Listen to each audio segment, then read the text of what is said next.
Welcome to Circuosity. I'm your host, Jim Strader-Sasser. Thanks for joining the podcast today. Circuosity's purpose is to explore life and see life as an ongoing circle and become curious about the various aspects of life within and outside of that circle.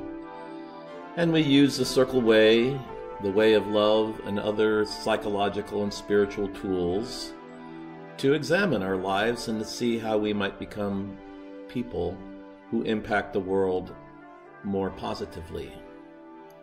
Today's theme is observing. How do we observe life, and what does it mean to see life not only in a physical sense, but to observe our lives in a more wholehearted, honest, and meaningful way? So let's begin.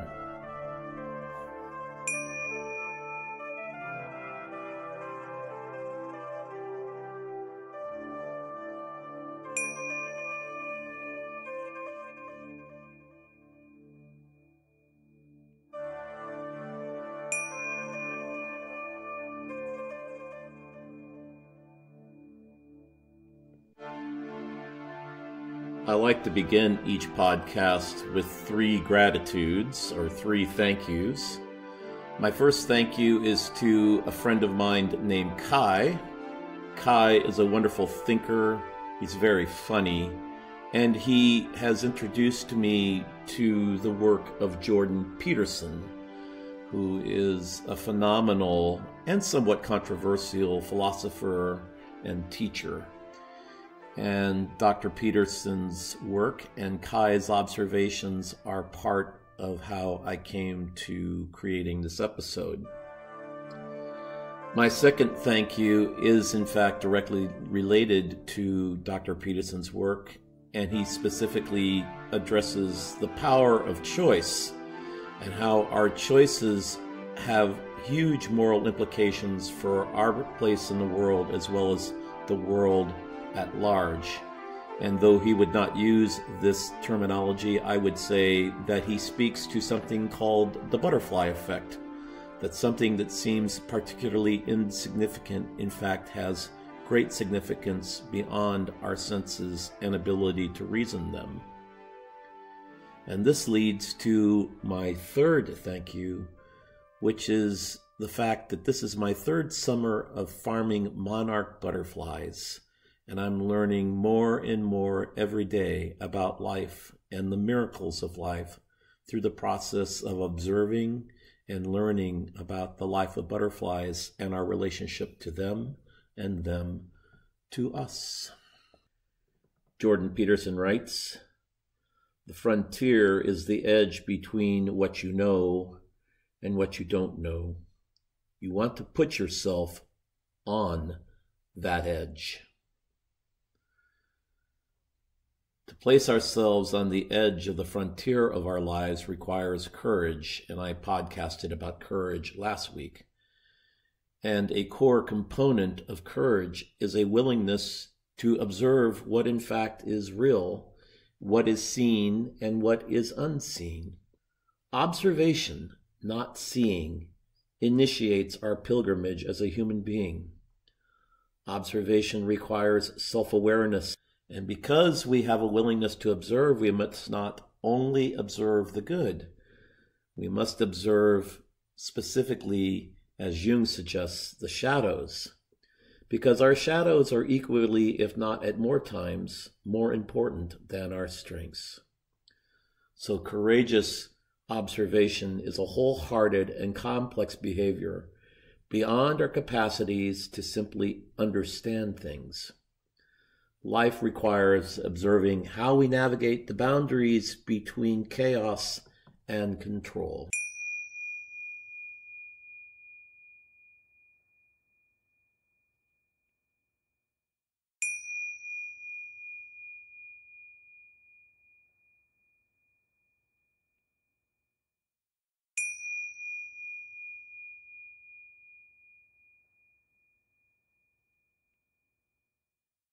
The essence of our human being is uniquely ours, and it cannot be extinguished nor does anyone else have exactly the same DNA or the same spiritual footprint and heartbeat as we do. If this is true, then each and every moral decision we make has profound implications. The primary purpose of undertaking an observational life is to improve and act upon the moral implications of who we are. We must become self-aware of the chaos of our existence, along with a lack of control over the chaos that causes our suffering. Observation of life proves that we are vulnerable, and so to live a virtuous life means to understand through observation the skills that we have that will reduce our own suffering, bring about more joy, and not just for ourselves, but for the people around us.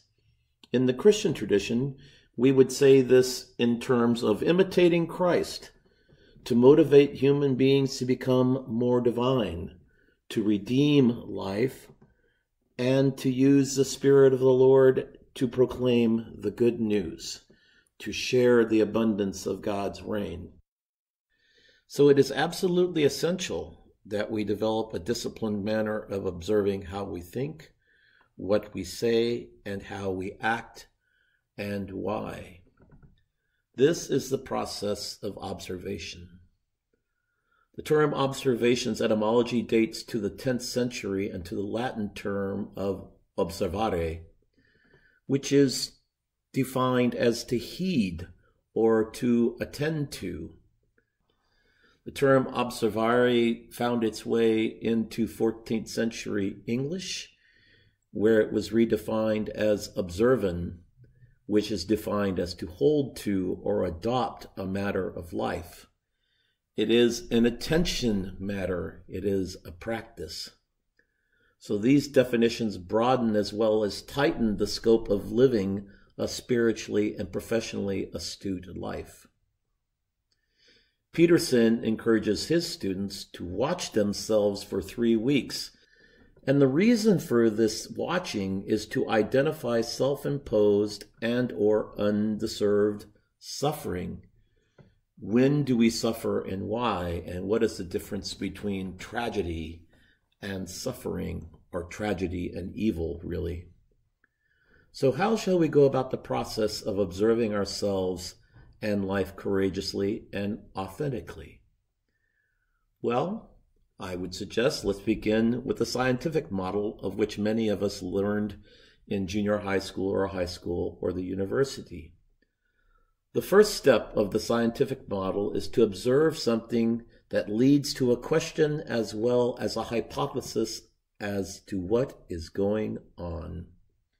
We observe life in order to better understand it and to be more well. We abide in circles with other people or with the voices of our consciousness and subconsciousness in order to gain a deeper understanding and to, quote unquote, know ourselves.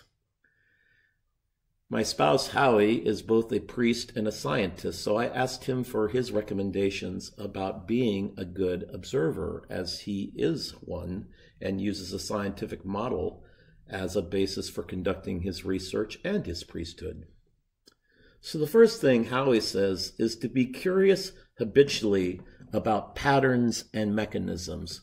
Watch a series of events or a series of endeavors over a long period of time and take virtual notes and become habitually curious about the patterns and mechanisms taking place. Secondly, he says to value the joy and the suffering associated with new discoveries and further curiosities. So this is sort of balcony work, and I'll get to that in a little bit. But it is a discovery process, and so in the midst of what might be otherwise sort of boring and doldrum work, take a look at what sort of emotions it raises for you and be conscious of those. Become self-aware. Look inward towards biases, assumptions, and admit flaws and biases.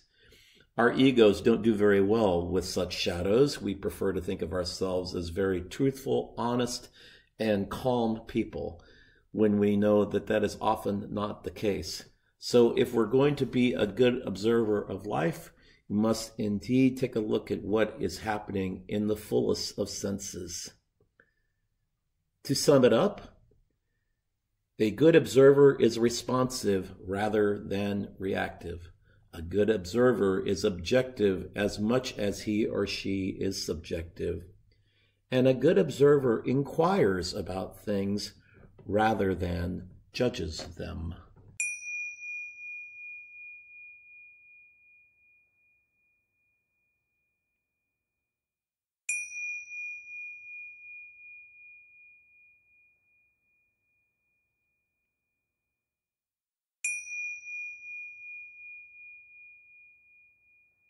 Transformation requires what is often called a third eye. The third eye refers to the portal leading to greater spiritual development and spaces of higher consciousness. And brain surgeons will tell you that the portion of your brain that lightens up when you are deeply contemplating something is right behind the space between your eyebrows.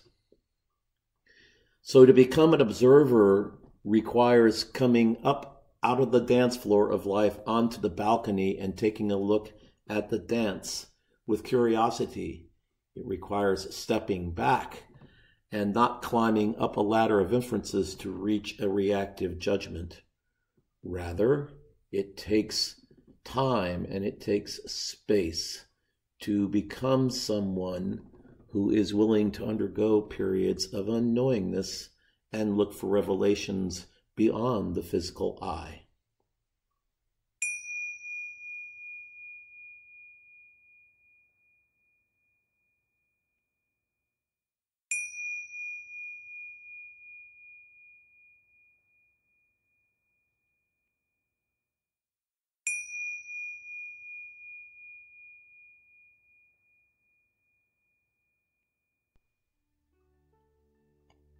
I mentioned earlier that I'm especially grateful for an opportunity to observe and learn from monarch butterflies. The sad fact is that monarch butterflies are dying by the thousands and are rapidly becoming extinct in the United States.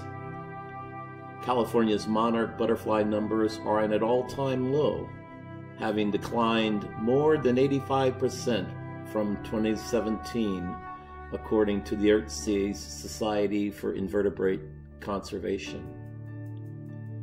A massive 97% of monarch butterflies have already disappeared since the 1980s. Back then, 10 million monarchs were witnessed in California. This year, the Society counted just a little bit more than 28,000. Overall, across the United States, the North American monarch butterfly population has shrunk by more than 90% in the past 2 decades. The reasons for this decline are the development of highways and urban and rural buildings and grounds, the lack of healthy milkweed plants, which are the sole food for monarchs as they are being birthed and grown. And for me, this trend is unacceptable. And I know that I can't fix it all, and I can do my little part. Butterflies fascinate me as they have millions of human beings across a wide berth of cultures for thousands of years. In Christianity, butterflies symbolize resurrection because butterflies, like Jesus Christ, go from womb to tomb to rebirth or another womb. Butterflies cycle through a process of birth, life, death, and rebirth. Monarch butterflies' life cycle happens in a month-long 4-stage process. They start as an egg, they become a caterpillar. Caterpillars then form a chrysalis, and then after a few days, they turn into a butterfly. Metamorphosis happens throughout the process, especially in the chrysalis. A butterfly caterpillar that forms a chrysalis and goes into it literally burns up its body as they undergo a radical transformation to become a butterfly. Observing this process requires developing keen gifts of observation. Patience is virtuous. A butterfly has to go through each step. Caterpillars can't form their chrysalises too soon. They can't emerge from the pupa without struggling against the walls that confine them. So all of this knowledge helps me to learn a few key things. That in terms of observing and participating in this process of life, it is a responsive rather than reactive endeavor. It means that I and other people who are interested about butterflies and other transformational processes must conduct our research. Balcony time is essential.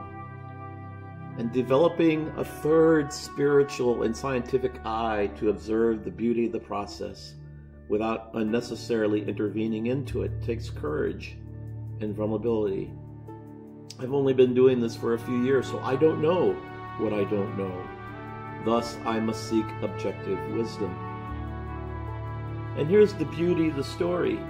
Monarchs migrate thousands of miles each autumn from around the United States to Mexico.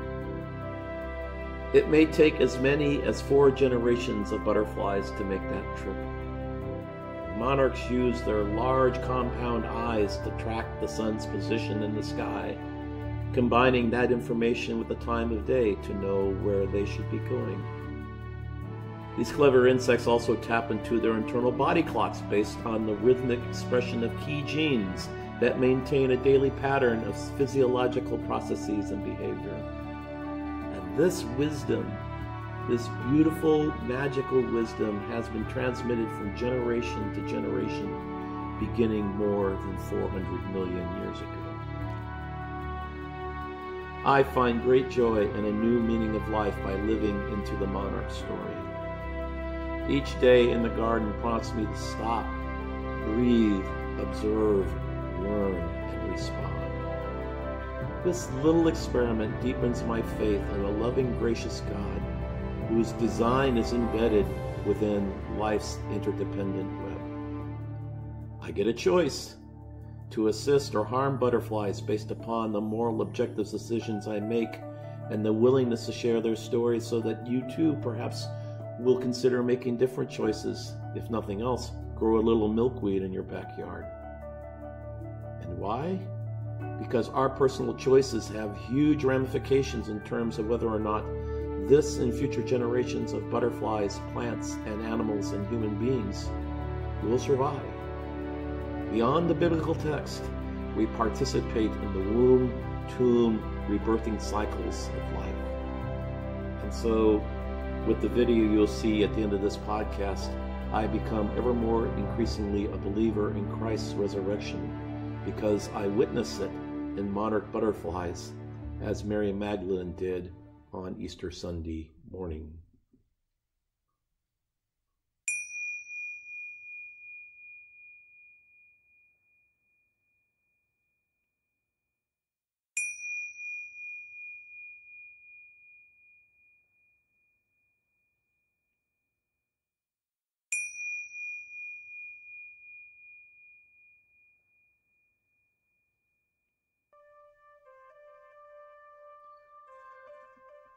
The frontier is the edge between what you know and what you don't know.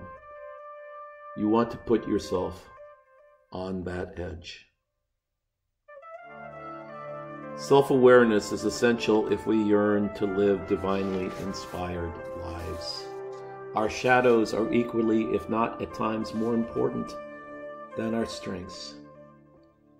To become morally conscious reminds us to be wholehearted and that we are complex beyond our capacities to understand, that knowledge is not enough.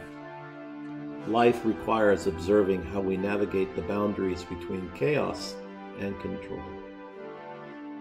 And so I offer you 4 aspects of observation to refine and rebirth your life. Be curious habitually about patterns and mechanisms that you are engaging in and that other people are engaging in. Value the joys and trials and tribulations associated with new discoveries and further curiosities. Become self-aware. grow and mend and attend to your third eye, and look inward towards your biases and assumptions. To sum it up, respond rather than react. Inquire rather than judge. Thank you for listening today. I hope that you've enjoyed your observation into observation. If you find the podcast purposeful, please do share it with a friend. We always like having new followers like Kai. And I want to let you know that we'll have a special guest next week who will talk about the Circle Way and how Circle Way teaches us to be observers and better spiritual and vocational practitioners. Until then, the blessing of God, which passes all understanding, keep your hearts and minds and souls in the knowledge and love of God. And may God's blessing be upon you today, tonight, and forever. Amen. Look for us on Facebook and on Twitter and at circuosity.podbean.com. Until the next time, thank you, Godspeed, and goodbye.